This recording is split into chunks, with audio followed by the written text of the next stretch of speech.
Hi everyone. सो दोस्तों, इस video में हम सीखेंगे कि कैसे हम अपनी ITR 2 फाइल कर सकते हैं अगर आपके पास सैलरी इनकम है, क्रिप्टो है एंड आपके पास शॉर्ट टर्म कैपिटल गेन्स है। दोस्तों, अगर आपके पास लॉन्ग टर्म कैपिटल गेन्स है तो एक लिमिट तक आप ITR 1 में ही इसे फाइल कर सकते हैं, लेकिन शॉर्ट टर्म कैपिटल गेन्स के लिए आपको ITR 2 ही फाइल करनी पड़ेगी। तो चलिए दोस्तों, शुरू करते हैं इनकम टैक्स फाइलिंग।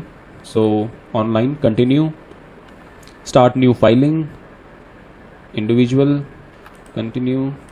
आपको यहाँ पे ITR 2 चूज करनी है। VDA बेसिकली क्रिप्टो करेंसी आपको ITR 2 और ITR 3 में ही मिलेगा, ITR 1 और 4 में नहीं मिलेगा।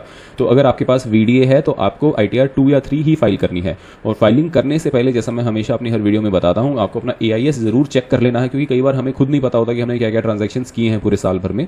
So click on AIS। तो यहाँ पे देखिए इंटरेस्ट फ्रॉम सेविंग बैंक है, हमें ज़रूर इसे अपनी इनकम टैक्स रिटर्न में दिखाना रहेगा। सेल ऑफ सिक्योरिटीज़ 29,422 है, परचेज ऑफ सिक्योरिटी 14,999 है। दोस्तों, बहुत सारे लोग क्या गलती करते हैं यहाँ पे, मैंने प्रैक्टिकली ये काफ़ी बार देखा है कि लोग क्या करते हैं, अपनी टैक्स P&L रिपोर्ट में नहीं देखते, वो सीधा यहाँ से इन्फॉर्मेशन उठा लेते हैं कि भैया परचेज हमने किया 29,000 का, सेल हमने किया हुआ है, सेल हमने किया 29,000 का, परचेज हमने किया है 14,000 का, तो हमारा कैपिटल गेन हो गया यहाँ पे 15,000 का। तो ये इन्फॉर्मेशन आपको इस तरह से नहीं लेनी है, क्योंकि देखिए जो सिक्योरिटीज़ आपकी सेल हुई हैं, ज़रूरी नहीं है कि ये वाली आपके करंट ईयर में ही परचेज हुई हो। इससे पिछले साल वाली भी सिक्योरिटीज़ हो सकता है आपने इस ईयर में सेल की हो, प्लस जो आपने इस साल में परचेज की हैं ज़रूरी नहीं है कि आपने इसी साल में सेल की हो सकता है ये आपके पास अभी भी होल्डिंग में रखी हुई हो। तो इस चीज़ का ध्यान रखिए। यहाँ से आपको एक एस्टिमेशन ज़रूर मिल जाता है चीज़ों का, लेकिन आपको अपनी टैक्स P&L रिपोर्ट से ही सही इन्फॉर्मेशन यहाँ पर अपनी ITR में अपडेट करनी है। इसके अलावा एक और इंपॉर्टेंट पॉइंट यहाँ पे, receipt on transfer of virtual digital asset यानी क्रिप्टो करेंसी। सो यहाँ पे आप देख सकते हैं आपको 371 रुपीज़ क्रेडिट हुए हैं, और जब भी ये अमाउंट आपको एक क्रिप्टो प्लेटफॉर्म क्रेडिट करता है तो वो वहाँ पे 1% TDS काट लेता है। TDS काटने का छोटा सा रीज़न यही है कि गवर्नमेंट इसे यहाँ पे रिपोर्ट करना चाहती है ताकि आप अपनी इनकम को सही तरीके से डिस्क्लोज करें। 1% TDS कोई बड़ी चीज़ नहीं है, कोई बहुत बड़ा अमाउंट नहीं है, but the sole purpose is उसे आपकी क्रिप्टो ट्रांजेक्शन्स को ट्रैक करना, राइट। वापस हम अपनी ITR पे आ गए हैं। प्रोसीड विद ITR 2 कर दीजिए। Okay, let's get started. Others and then click on continue. अब देखिए यहाँ पे इंपॉर्टेंट है शेड्यूल सेलेक्ट करना, क्योंकि यही शेड्यूल्स डिटरमिन करते हैं कि आपका ITR फॉर्म कितना लेंदी या फिर कितना शॉर्ट होगा। तो ये वाला आपको नहीं चूज़ करना है। 5A इनकम में आइए, सैलरी है, हाउस प्रॉपर्टी नहीं है, शॉर्ट टर्म कैपिटल गेन्स है, लॉन्ग टर्म होगा तो ये भी चूज़ कर लेंगे, VDA है चूज़ कर लीजिए। अदर इनकम में आपने देखा था इंटरेस्ट इनकम था तो ये भी रहेगा, स्पेशल टैक्सेस ये रहेगा, and that's it. Okay, deductions में आइए और यहाँ पे आपका कोई भी डिडक्शन नहीं रहेगा, इसको आप ESOPs वाले को हटा दीजिए। अदर्स में आइए, सिर्फ मैंडेटरी वाला रखिए, बाकी चीज़ें हटा दीजिए। Now click continue. अब स्टेप बाय स्टेप करके हम हर सेक्शन को कंफर्म करेंगे। Click on first one. दोनों टैब्स में आपकी पर्सनल इन्फॉर्मेशन और कॉन्टैक्ट इन्फॉर्मेशन है, ईमेल, फ़ोन नंबर वगैरह अगर आपको अपडेट करना है तो कर सकते हैं। Next important part is your filing status. यहाँ पे आपको न्यू टैक्स रिजीम हम चूज़ कर रहे हैं, अगर आप चाहें तो ओल्ड टैक्स रिजीम भी चूज़ कर लीजिए। ये लैंग्वेज थोड़ा सा कन्फ्यूजिंग रहेगा, तो आप यहाँ पे देखिए बड़ा बड़ा लिखा हुआ है न्यू टैक्स रिजीम, तो अकॉर्डिंगली आप इसे चूज़ कर सकते हैं। Next one is your residential status. आप यहाँ पे रेजिडेंट हैं तो रेजिडेंट को चूज़ कीजिए। 182 डेज़ वाली कंडीशन को चूज़ कर लीजिए। ये पूरा नो होएगा और नो। इसके बाद आपका बैंक डिटेल्स है, जस्ट क्लिक ऑन इट। अगर आपका बैंक एडेड नहीं है तो आप उसे ऐड कर सकते हैं, और अगर बैंक ऑलरेडी एडेड है तो इंश्योर कर लीजिए कि हाँ ये आपका सही बैंक है, क्योंकि अगर आपका कोई रिफंड वगैरह होगा तो इसी बैंक अकाउंट में आएगा। Scroll down, confirm. नाउ आपका सैलरी शेड्यूल क्लिक कीजिए। सो सैलरी शेड्यूल में ग्रॉस सैलरी पर क्लिक कीजिए, ऐड अनदर। देखिए ज़रूरी नहीं है कि आपकी सभी इन्फॉर्मेशन यहाँ पे ऑटोमेटिकली अपडेटेड हो। कई बार क्या होता है कि आपका TDS ही नहीं कटा, आपकी सैलरी नॉन टैक्सेबल लिमिट में, मान लीजिए 4 लाख 5 लाख सैलरी है तो उस पर आपका TDS ही नहीं कटा, एम्प्लॉयर ने कोई भी आपका फॉर्म 16 वगैरह नहीं दिया है। इन दैट केस आपको इन्फॉर्मेशन मैनुअली फिल करनी पड़ेगी। तो यहाँ पे सिंपली आप नेम ऑफ द एम्प्लॉयर डाल दीजिए, ये नहीं, तो यहाँ पे सिंपली आप नेम ऑफ द एम्प्लॉयर डाल दीजिए। एज एन एग्जाम्पल मैं आपको बता दूं, जैसे नेम ऑफ द एम्प्लॉयर आपने डाला, 10 नंबर मैंडेटरी तभी होगा अगर आपका TDS कटा हुआ, और अगर TDS कटा हुआ तो आपको फॉर्म 16 भी मिला होगा। In that case information automatically pick हो जाती है सिस्टम से, और अगर आपके पास फिर भी पिक नहीं हो रही है तो आप अपने फॉर्म 16 से अपना 10 नंबर देख सकते हैं। नेचर ऑफ एम्प्लॉयर में आप यहाँ पे अगर आप प्राइवेट सेक्टर एम्प्लॉय हैं तो अदर्स कर दीजिए, राइट। एड्रेस में आप यहाँ पे अपना एड्रेस अपडेट करेंगे। Then state will be whatever state your employer is in, right. Town, जो भी आपका टाउन है, मुंबई, चेन्नई, कोलकाता, जो भी आपका टाउन अपडेट कीजिए, पिन कोड। इसके बाद स्क्रॉल डाउन कीजिए और यहाँ पे आपको अपनी सैलरी इन्फॉर्मेशन अपडेट करनी है, राइट। यहाँ पे आप सिंपली बेसिक सैलरी में अपनी पूरी सैलरी अमाउंट डाल सकते हैं, जो भी आपकी सैलरी है। अगर ये अमाउंट आपका नॉन टैक्सेबल लिमिट में है तो बेहतर रहेगा कि आप इसे न्यू टैक्स रिजीम में फाइल करके क्लोज करें। सो आपकी ईयरली सैलरी यहाँ पे अपडेट कर दीजिए। Scroll down, save. Gross salary update हो गई है। इसके बाद देखिए आपका स्टैंडर्ड डिडक्शन ऑटोमेटिकली 75,000 जो सबको मिलता है ऑटोमेटिकली मिल जाएगा। आपकी income chargeable under the head salaries 4,35,000 आ चुकी है, कंफर्म कर दीजिए। इसके बाद चूंकि यहाँ पे आपके कैपिटल गेंस हैं तो शेड्यूल कैपिटल गेंस पर क्लिक कीजिए। यहाँ पर शॉर्ट टर्म कैपिटल गेंस के लिए आप फर्स्ट वाले सेक्शन पे कीजिए। देखिए यहाँ पे फर्स्ट है शॉर्ट टर्म, उसके बाद आपका लॉन्ग टर्म भी है। सो यहाँ पर आपको ये सेकंड वाले ऑप्शन पे क्लिक करना है, from sale of equity shares और unit of mutual funds, right. Click कीजिए, ऐड अनदर। यहाँ पे आपको दो ऑप्शन मिलते हैं, where transfer was before 23 July, where transfer was after 23 July, ठीक है। अब इस इन्फॉर्मेशन को अपडेट करने के लिए आपको अपनी टैक्स P&L रिपोर्ट पर आना होगा। दोस्तों हर ब्रोकर का अपना अलग रिपोर्टिंग फॉर्मेट होता है, लेकिन ये चीज़ तो कॉमन है कि सारी इन्फॉर्मेशन आपको उसी रिपोर्ट में मिलेगी। थोड़ा सा आपको उस रिपोर्ट को स्टडी ज़रूर करना पड़ेगा कि कहाँ पे क्या उन्होंने दिया हुआ है। ये जो रिपोर्ट है ये कैम्स से डाउनलोडेड रिपोर्ट है, तो इसमें भी आपको पूरी इन्फॉर्मेशन दी जाएगी। इट्स जस्ट दैट आपको यहाँ से इन्फॉर्मेशन पिक करनी है और अपनी ITR में अपडेट करनी है। सो देखिए यहाँ हम देख पा रहे हैं कि हमारी रिडम्पशन हुई है। रिडम्पशन 1 जुलाई को हुई है, फिर 29 जुलाई को हुई है एंड देन 4 नवंबर को हुई है। यानी अगर मैं 23 जुलाई से पहले की बात करूँ, ये ट्रांजैक्शन उसमें कवर होते हैं। अब आप मेरे स्क्रीन पर देख रहे हैं, ये है आपका P&L रिपोर्ट, राइट। इसमें आपका पूरा कैपिटल गेन, कैपिटल लॉस जो भी है वो इसमें रिफ्लेक्ट करेगा। देखिए हर ब्रांड का, हर एप्लीकेशन का, हर वेबसाइट का अलग अलग फॉर्मेट होता है, लेकिन जो बेसिक इन्फॉर्मेशन है वो सभी में आपको मिल जाएगी जो आपको ITR फाइलिंग के लिए चाहिए। सो ये ज़रूरी है कि हम उस रिपोर्ट को समझ लें और समझने के बाद अपनी रिक्वायरमेंट के हिसाब से हम वहाँ से डेटा पिक कर लें। तो देखिए यहाँ पे मैंने एक छोटा सा टेबल बनाया है और यहाँ पे हमने सेल आइडेंटिफाई की है कि जो हमारी सेल है वो है हमारा यूनिट्स इंटू प्राइस। सो सेल हुई है 23,557 की और इसकी जो कॉस्टिंग आई है वो आई है 20,999, बेसिकली 21,000 की।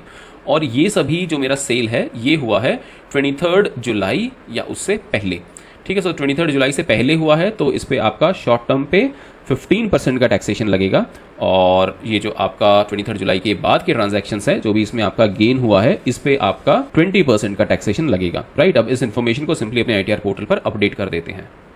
ऑल राइट, सो देखिए यहाँ पे आपका बिफोर 23 जुलाई वाले केस में फुल वैल्यू ऑफ कंसिडरेशन जो आपका सेल होकर अमाउंट आया है वो अपडेट कर दीजिए। ये अमाउंट है 23,557, राइट। परचेज में आपका अमाउंट आएगा 21,000, राइट। और यहाँ पे आपका गेन आ गया 2,557। एंड आफ्टर 23 जुलाई वाले केस में भी आपका सेल अमाउंट है यहाँ पे 5,865 एंड परचेज अमाउंट है यहाँ पे 6,000, ठीक है। सो आपका ये इन्फॉर्मेशन यहाँ पे अपडेट हो गया है। Then 2,422 is your net gain. So आप इसको भी यहाँ पे मैच कर सकते हैं। 2,422 आपका प्रॉफिट या लॉस जो भी है वो यहाँ पे आ गया है। सो 2,422 is your gain which is also showing in your ITR 2,422। अब इसे सेव कर दीजिए।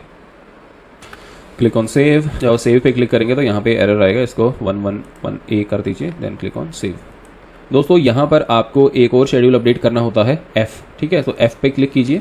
यहाँ पे आपका जो कैपिटल गेन है 15% वाला भी है और यहाँ पे आपका 20% वाला भी है। इसे हमें इन डेट्स के हिसाब से अपडेट करना पड़ेगा। Up to 15 June, from 16 June to 15 June, 15 सितंबर, फ्रॉम 16 सितंबर टू 15 दिसंबर, तो इस हिसाब से इसे अपडेट कर देते हैं। सो F शेड्यूल के लिए हमारे पास देखिए यहाँ पे डेट्स भी अवेलेबल है और हमारे पास यहाँ पे प्रॉफिट का अमाउंट भी अवेलेबल है। तो हम यहाँ से F शेड्यूल भी अपना अपडेट कर देंगे कि कौन सी डेट रेंज में कितना प्रॉफिट हमारा हुआ है। इसके बाद इसे कंफर्म कर दीजिए। Now very important one, VDA click कीजिए, ऐड अनदर।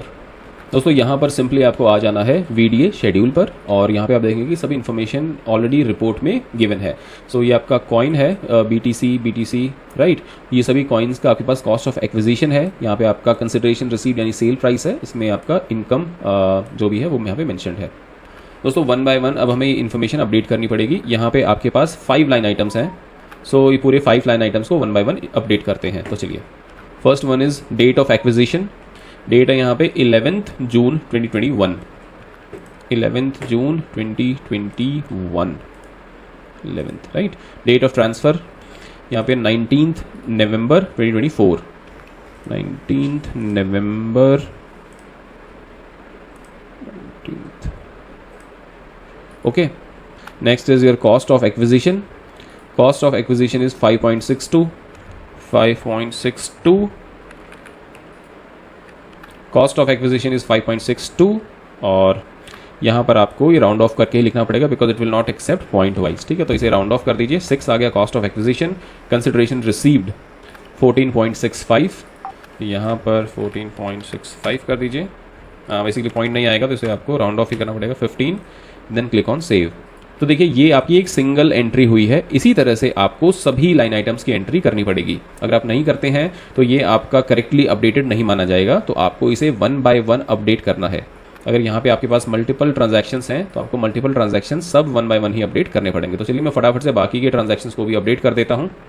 अब देखिए मैंने 1 बाय 1 यहाँ पे सभी एंट्रीज को अपडेट कर दिया है। और यहाँ पे मैं आपको बता दूं कि जब जब आपने एसेट को लॉस में बेचा है तो यहाँ पर आपको माइनस में नंबर नहीं दिखेगा, यहाँ पे आपको 0 दिखाई देगा। ठीक है, तो लॉस होने का आपको कोई भी फायदा नहीं हुआ, लेकिन अगर आपको प्रॉफिट हो रहा है किसी भी कॉइन पर तो उस पर गवर्नमेंट टैक्स ले लेती है, राइट। और लॉसेस को एडजस्ट नहीं किया जाता है, ना ही किसी प्रकार की कोई एक्सपेंस को एडजस्ट किया जाता है। तो इस चीज़ का आप ध्यान रखिए।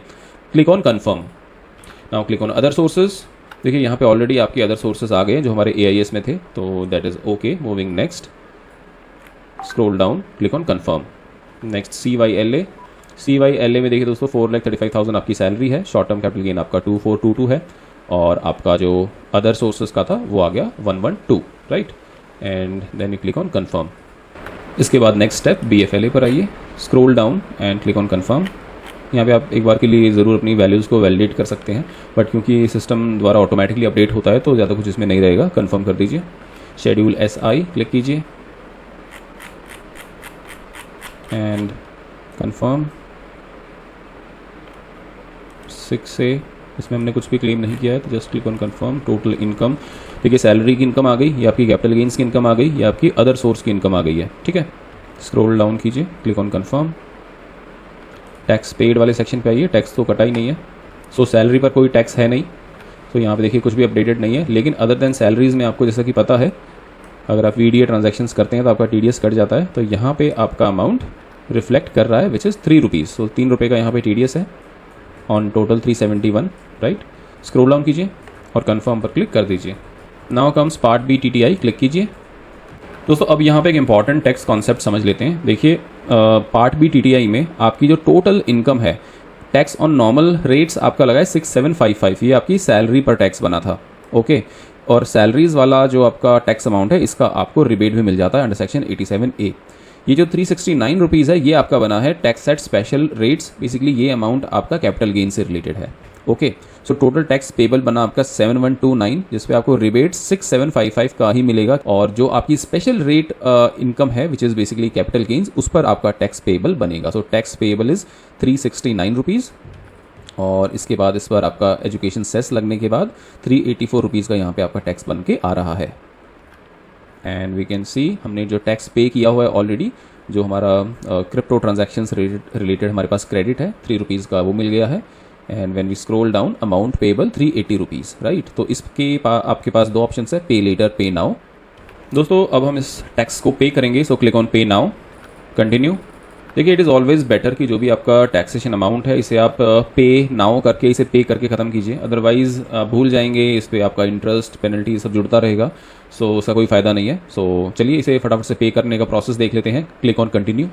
देखिए पूरा चालान अपने आप ऑटोमेटिकली फिल्ड है, राइट, तो हमें कुछ करने का ज़रूरत नहीं है। Click on continue. दोस्तों यहाँ पर देखिए बहुत अच्छी बात ये हो गई है कि अब यहाँ पे payment via UPI and credit card भी गवर्नमेंट एक्सेप्ट कर रही है। So click on this. जो भी आपका मनपसंद बैंक है उसका UPI चैनल आप यूज़ कर सकते हैं। सो मैं HDFC यूज़ कर लेता हूँ। Click on continue, click on पे नाउ, एग्री कीजिए टर्म्स एंड कंडीशंस को, सबमिट टू बैंक। और यहाँ पे देखिए UPI को आप क्लिक करेंगे, जनरेट कोड। सो देखिए इस तरह से जनरेट हो गया ये कोड, इसको आप स्कैन करेंगे अपने स्कैनर से और आप पेमेंट कर देंगे।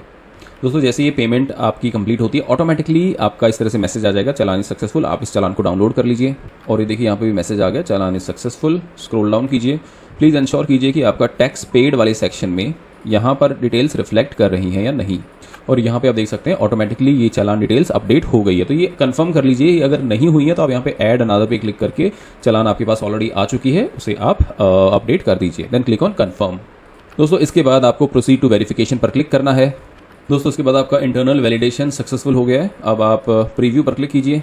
अगर आप चाहें तो अपनी नॉलेज के लिए इसे प्रीव्यू को आप डाउनलोड कर सकते हैं। Let's do that.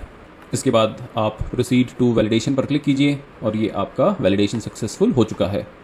इसके बाद आप प्रोसीड टू वेरिफिकेशन पर क्लिक कीजिए। यहाँ पर आपके पास 3 ऑप्शन होते हैं, तो हम इसे ई वेरीफाई लेटर करके सबमिट कर देते हैं। अगर आप चाहें तो आप इसे ई वेरीफाई नाउ भी करके इमीडिएटली अपना आधार OTP डाल के इसे वैलिडेट कर सकते हैं। So e verify later, continue and then click on continue, submit, submitted successfully. तो दोस्तों इस तरह से आप अपनी ITR 2 को बड़ी आसानी से फाइल कर सकते हैं। आज हमने सीखा है कि कैसे आप सैलरी इनकम दिखा सकते हैं, अपना टैक्स पे कर सकते हैं, VDA को डिस्क्लोज कर सकते हैं और कैपिटल गेन्स को भी यहाँ पे आप शो कर सकते हैं। इसके साथ ही हमने कैपिटल गेन्स पे जो आपका टैक्स बना उसको भी पेमेंट किया और कॉन्सेप्ट भी समझा कि क्यों वो टैक्स बना है। दोस्तों मिलते हैं नेक्स्ट इन्फॉर्मेटिव वीडियो में। चैनल पर बने रहिए, वीडियो को लाइक कीजिए। Thank you so much for watching.